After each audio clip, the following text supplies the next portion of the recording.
Hi, welcome. I'm Marisa. In this piano tutorial, I will show you how to play To a Wild Rose by Edward MacDowell. He was a famous American composer who recorded a collection of pieces called Woodland sketches back at the end of the 19th century. And this piece is the first and most popular out of 10 that he composed while feeling inspired by nature and the beautiful landscapes around him on his farm. This is a favorite piece to learn from my students because it is relatively easy to learn and it's short, and it's a wonderful piece to have in your classical repertoire. Let's begin.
Now for our lesson. Wild Rose is in the key of A major. Here's our A scale.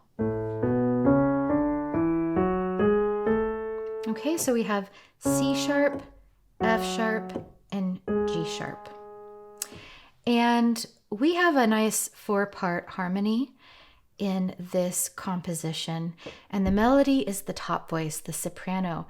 And the alto voice, which is the secondary voice in the right hand, it's going to hold down as the melodic notes play above it in each measure. So I'll show you what I mean. So my thumb will hold down the alto voice, and my right hand is playing the soprano part.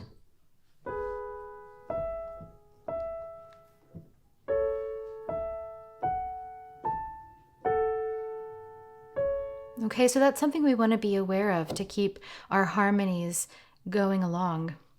And you'll notice too that my fingering in the right hand, I played 1 and 3 together, and then 5, but then I switched to 4 on the second E, and then 1 and 2 to 5, switch to 4,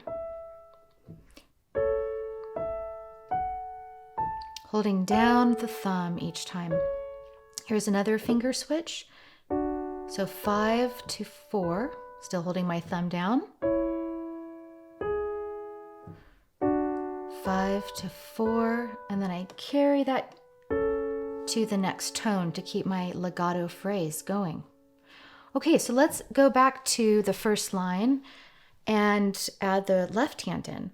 So there are 2 beats in a measure, and it's played rather slowly and with tenderness. So we have 1 and 2 and 1 and 2 and 1 and 2 and 1 and 2 and 1 and 2 and 1 and 2 and 1 and 2 and 1 and 2 and. So again, finger legato, where we're connecting one tone to the next, is very important.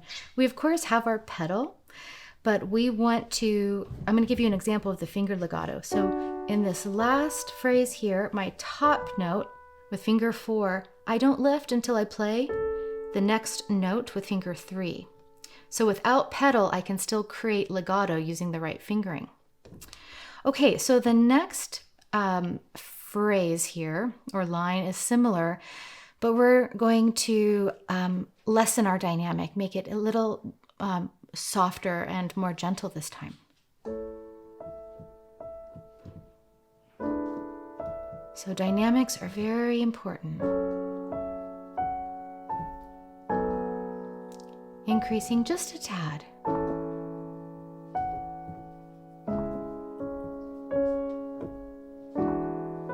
Again, here's my finger legato to the next note. Okay? So let's, as we keep playing this piece, remember the title, To a Wild Rose. And your touch is very important in this piece. It should, the instruction is to be played with simple tenderness. So think about the texture of rose petals and the softness and the delicateness of those thin little petals, and play it with the same care as you might handle a very delicate rose. Okay, so let's move on to the next line, continuing to keep the bottom note of my right hand held down, and 2 and 1 and 2 and 1 and 2 and 1 and 2 and. Then I have a nice 7th chord coming up in the right hand, A, C sharp, G sharp, with the left hand, with a little melody in the left hand. 1 and 2 and 1 and 2 and 1 and 2 and. Now the loudest part of the piece is right here, a little crescendo.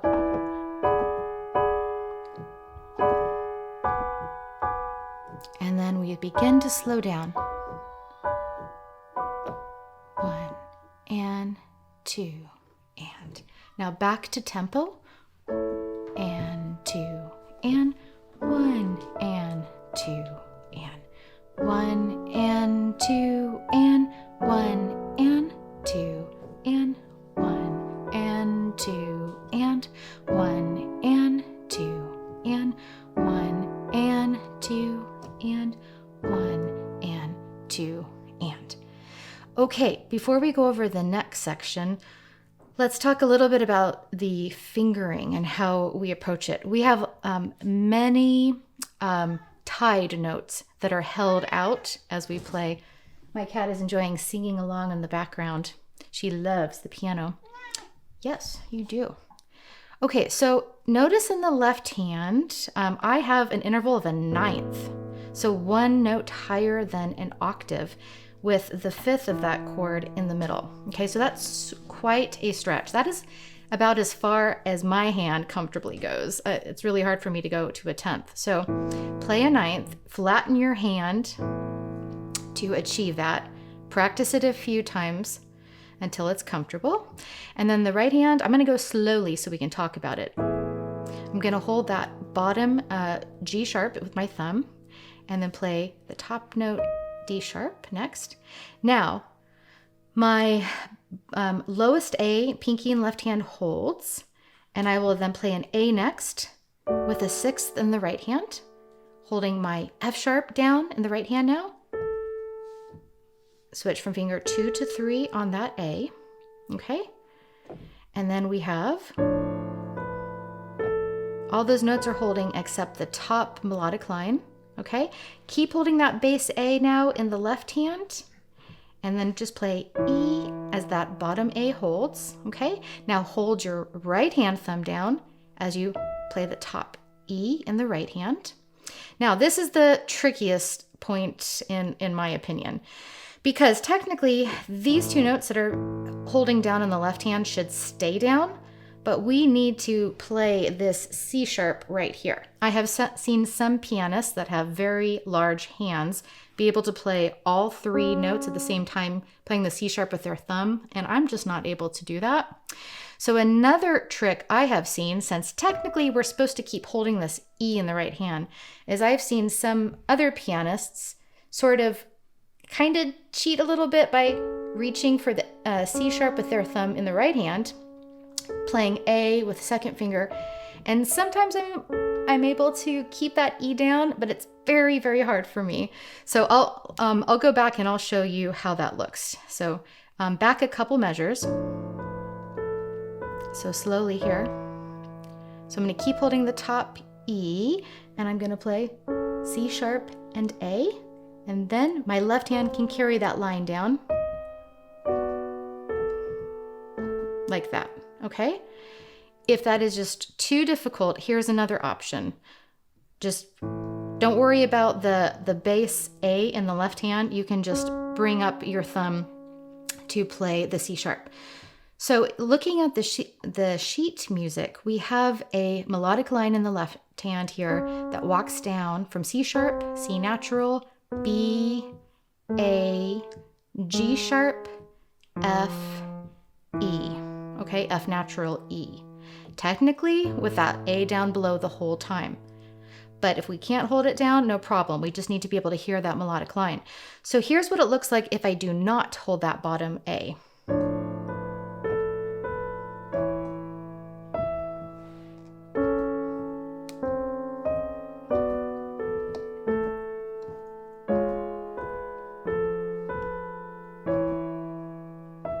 Okay. If I do hold the bottom A and sort of cheat my way as best as I can, this is what it would sound like.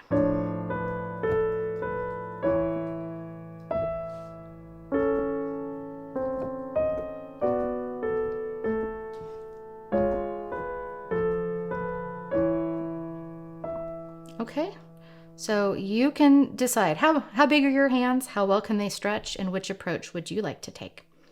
Now we're on to our last line. 1 and 2 and 1 and 2 and then we get very quiet here. And then we have triple pianissimo here. So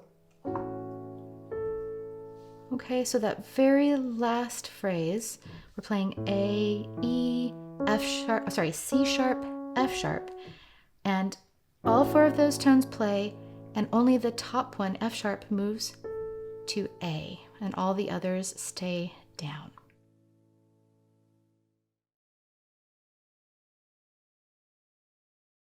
Thank you for joining me today. Please be sure to like and subscribe if you found the lesson helpful. And as you saw through the lesson, it is a really beautiful piece to learn, a great one to play for your family and friends. It does take work, but it is very rewarding once you have it down. And it's really soothing and calming to play as well. I will look forward to seeing you at the next lesson.